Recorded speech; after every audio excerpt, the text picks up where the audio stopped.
Halo teman-teman semuanya, jumpa lagi dengan saya Bang Kowi dan kita masih di latihan soal KPBG berdasarkan modul 1 dan sekarang adalah yang part kedua. Jadi kita melanjutkan untuk soal nomor 11 ya. Kemarin nomor 1 sampai 10 udah selesai. Sekarang kita akan membahas soal nomor 11 sampai 20. Oke, kita langsung aja nomor 11. Dalam penerapan pendekatan TARL, asesmen awal sebaiknya dilakukan pada waktu A. Setelah semua topik selesai diajarkan, B. Ketika peserta didik sudah mendapatkan nilai raport, C. Sebelum pembelajaran dimulai untuk mengidentifikasi kemampuan awal peserta didik, D. Saat peserta didik melakukan tugas kelompok, ataukah E. Setiap akhir semester. Silakan dijeda videonya untuk mengamati soalnya dan juga pilihan gandanya, dan silakan dijawab sendiri. Kalau udah selesai, ya, dan jawaban yang betul adalah C. Sebelum pembelajaran dimulai untuk mengidentifikasi kemampuan awal peserta didik.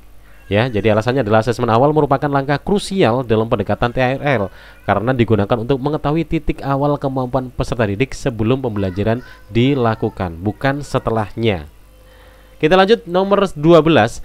Prinsip utama dalam pembelajaran yang menggunakan pendekatan TARL adalah A. Menggunakan satu metode pembelajaran yang konsisten, B. Memberikan penugasan seragam kepada semua peserta didik, atau C. Mengajarkan peserta didik berdasarkan tingkat kemampuan mereka, bukan berdasarkan kelas atau usia, D. Menyelesaikan silabus pembelajaran dengan cepat, E. Mengutamakan peserta didik yang berprestasi. Ini kelihatan kalau kemarin teman-teman ikut yang part 1, disitu ada penjelasan, maka udah tahu nih jawabannya. Dan jawabannya adalah C. Mengajarkan peserta didik berdasarkan tingkat kemampuan mereka, bukan berdasarkan kelas atau usia. Jadi TRL ini fokus pada pembelajaran sesuai dengan level kemampuan ya. Jadi level kemampuan agar intervensi yang dilakukan relevan dan efektif. Berikutnya nomor 13. Dalam menerapkan pendekatan TRL, guru mengamati bahwa satu kelompok peserta didik mengalami kemajuan yang cepat, sementara kelompok lain lambat. Tindakan yang paling tepat dilakukan guru adalah A. Menyuruh kelompok lambat untuk meniru jawaban kelompok cepat, B. Menggabungkan kembali seluruh kelompok agar merata, C. Menyuruh kelompok cepat untuk membantu kelompok lambat, D. Menyesuaikan kegiatan pembelajaran berdasarkan perkembangan masing-masing kelompok, ataukah E. Mengulang pembelajaran dari awal untuk seluruh kelas. Silakan dijawab dalam benak teman-teman kalau sudah, dan jawabannya adalah D. Menyesuaikan kegiatan pembelajaran berdasarkan perkembangan masing-masing kelompok. Jadi dalam TRL, guru perlu memberikan kegiatan yang sesuai dengan perkembangan masing-masing kelompok agar semua peserta didik bisa berkembang sesuai dengan kemampuannya. Kita lanjut di soal nomor 14. Salah satu strategi penting untuk meningkatkan efektivitas pembelajaran berbasis TRL adalah A. Menyeragamkan target pencapaian semua kelompok, B. Menghindari perubahan strategi agar peserta didik tidak bingung, C. Mengutamakan penjelasan guru daripada aktivitas peserta didik, D. Memberikan kegiatan pembelajaran yang beragam dan fleksibel sesuai kebutuhan masing-masing kelompok, E. Menentukan urutan kegiatan belajar berdasarkan kurikulum nasional semata. Udah kelihatan nih jawabannya ya. Nah, jawabannya adalah ya betul, yaitu D. Memberikan kegiatan pembelajaran yang beragam dan fleksibel sesuai dengan kebutuhan masing-masing kelompok. Jadi pendekatan TRL ini menekankan fleksibilitas strategi dan kegiatan pembelajaran agar sesuai dengan kebutuhannya, sesuai dengan kebutuhan nyata peserta didik. Kita lanjut soal nomor 15. Manakah dari pernyataan berikut ini yang tidak sesuai dengan prinsip diferensiasi dalam pendekatan TRL? Yang tidak sesuai ya teman-teman ya. Apakah A. Memberikan tugas yang berbeda untuk peserta didik berdasarkan tingkat penguasaan materi, atau B. Mengelompokkan peserta didik agar mendapat intervensi sesuai kemampuan, atau C. Memberikan soal yang sama dengan tingkat kesulitan tinggi kepada seluruh peserta didik agar standar tetap tinggi, ataukah D. Menyediakan media belajar visual untuk peserta didik yang kesulitan membaca, ataukah E. Memberikan waktu tambahan kepada peserta didik yang memerlukan. Udah kelihatan ini jawabannya. Jawabannya adalah ya, memberikan soal yang sama. Ada kata sama ini ada hal yang kontradiktif ya dengan diferensiasi. Jadi dalam TRL pembelajaran harus disesuaikan dengan kemampuan peserta didik, bukan menyeragamkan soal tanpa mempertimbangkan kesiapan mereka.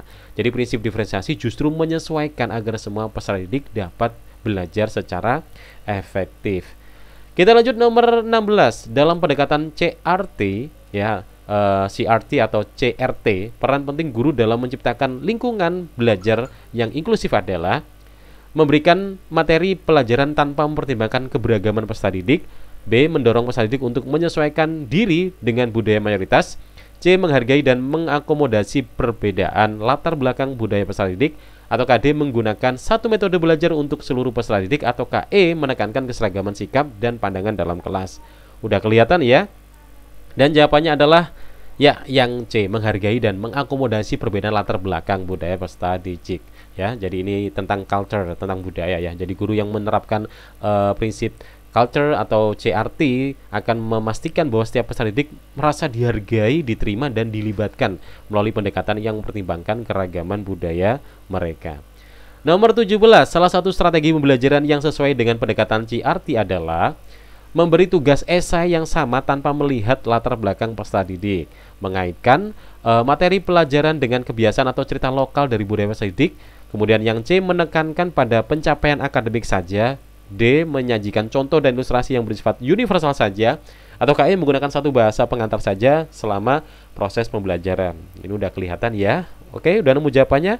Nah, jawaban yang tepat adalah yang B. Jadi mengaitkan materi pelajaran dengan kebiasaan atau cerita lokal dari budaya peserta didik. Jadi mengaitkan pelajaran dengan budaya peserta didik ini termasuk meningkatkan keterlibatan dan makna dalam pembelajaran yang merupakan inti dari CRT atau CRT ya. Kita lanjut soal nomor 18. Dalam proses refleksi CRT ya, guru perlu menyadari bahwa semua peserta didik memahami pelajaran dengan cara yang sama. Budaya guru bisa mempengaruhi cara ia mengajar dan mempersepsikan peserta didik. Kemudian C. Peserta didik seharusnya menyesuaikan diri sepenuhnya dengan gaya mengajar guru. D. Menghindari diskusi tentang budaya agar tidak terjadi konflik. Dan E. Guru tidak perlu menyesuaikan materi dengan konteks peserta didik. Nah, ini udah kelihatan nih jawabannya ya. Dan jawabannya adalah ya, budaya guru bisa mempengaruhi cara ia mengajar dan mempersepsikan peserta didik. Jadi refleksi diri penting dalam CRT ya, agar guru sadar bahwa nilai dan latar belakang mereka sendiri dapat mempengaruhi interaksi dan keputusan pengajaran di kelas. Lanjut nomor 19, jika seorang guru ingin menerapkan CRT secara efektif, maka ia perlu melakukan hal berikut, kecuali A. Menyesuaikan pendekatan belajar dengan karakteristik budaya peserta didik. B. Menghindari membicarakan perbedaan budaya agar tidak ada yang merasa berbeda. C. Mengembangkan materi pembelajaran yang inklusif dan beragam. D. Membangun relasi positif dengan peserta didik dari berbagai latar belakang. C. Mengundang orang tua atau tokoh lokal untuk memperkuat nilai budaya dalam pembelajaran. Udah kelihatan ini ya. Dan jawabannya betul adalah B. Menghindari membicarakan perbedaan budaya agar tidak ada yang merasa berbeda. Ini pilihan yang kecuali ya. Jadi CRT justru mengajak untuk mengenali. Jadi kita harus saling mengenal, membicarakan dan merayakan perbedaan budaya sebagai kekayaan yang memperkuat pembelajaran. Jangan malah dihindari ya. Jadi kita lebih mengajak semua untuk lebih mengenal berbagai budaya yang ada. Soal 20, soal yang terakhir ya teman-teman. Contoh kegiatan yang mencerminkan penerapan CRT dalam pembelajaran bahasa Indonesia adalah A. Menugaskan peserta didik membaca teks sastra dari satu daerah tertentu. B. Memberikan soal pilihan ganda berdasarkan buku paket nasional. C. Meminta peserta didik menulis cerita pendek berdasarkan budaya daerah masing-masing. D. Menjelaskan materi tanpa melibatkan pengalaman peserta didik. Dan E. Memberikan tugas rumah yang sama untuk seluruh peserta didik. Nah, dan jawaban yang tepat adalah yang C. Meminta peserta didik menulis cerita pendek berdasarkan budaya daerah masing-masing. Jadi tugas tersebut membuka ruang bagi peserta didik untuk mengeksplorasi budaya mereka sendiri sekaligus mengembangkan keterampilan literasi sesuai dengan semangat dalam CRT. Nah, jadi itulah 20 soal untuk latihan kita sesuai dengan modul yang pertama ya teman-teman ya. Ini adalah soal tipe PCK atau pengetahuan pedagogik yang mana pilihan gandanya adalah jawabannya adalah benar dan salah gitu. Dan selanjutnya di pertemuan video berikutnya kita akan membahas tentang soal SGT yaitu situasi ya. Jadi nanti teman-teman akan mendapatkan soal berupa situasi dan teman-teman harus memilih jawaban dengan poin yang paling besar. Jadi di jawabannya itu nanti poinnya beda-beda mulai dari 1 sampai 5. Jadi teman-teman harus bisa menentukan mana poin yang tertinggi gitu ya.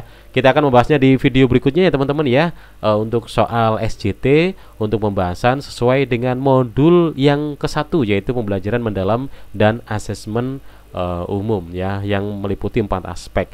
Mulai dari understanding, kemudian diferensiasi, kemudian teaching at the right level, kemudian culturally. Thank you udah nonton video ini dan terima kasih. Jumpa lagi di video berikutnya dan sampai jumpa.